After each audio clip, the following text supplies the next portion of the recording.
A leading expert on flood risk management has said there is strong scientific evidence that the size of flooding in Ireland has increased by 5% per decade over the past 50 years, but has warned that dredging the Shannon is not an effective way to deal with it.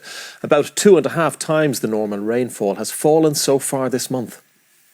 Our winters are becoming wetter and wetter, while the ability of our land to absorb the rain has been reduced by our own activities, including building on floodplains, the draining of bogs and more intensive agricultural practices.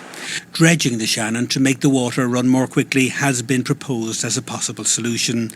If you were to dredge a river, you would be straightening it potentially, you would be widening it, you would be smoothing it, so you're increasing the speed of the flow that's racing down that river.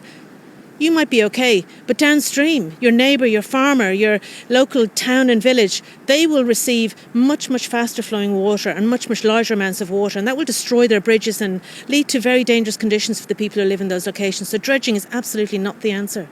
Newport in County Mayo normally gets about 5 inches of rain during February. So far this month, they've had 12 inches.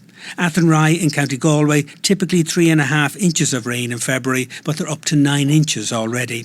Shannon in County Clare should expect about 3 inches, but got 8.5 inches up to yesterday.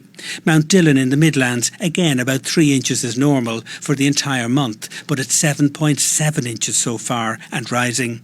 Mullingar in County Westmeath, where 2 3/4 inches is normal rainfall, it's up to 6 3/4 inches already. Flood experts say that natural methods to slow the runoff from the land would be the best way forward. They can be as simple as trees or log jams that occur in smaller river systems that will slow down the flow in those river systems for 20 seconds, but you have multiple ones of these. And so what we're trying to do is slow the flow, slow the time that it takes from the rainfall that falls on the land and runs off into the channel. Just slow that down a little bit. George Lee, RTE News.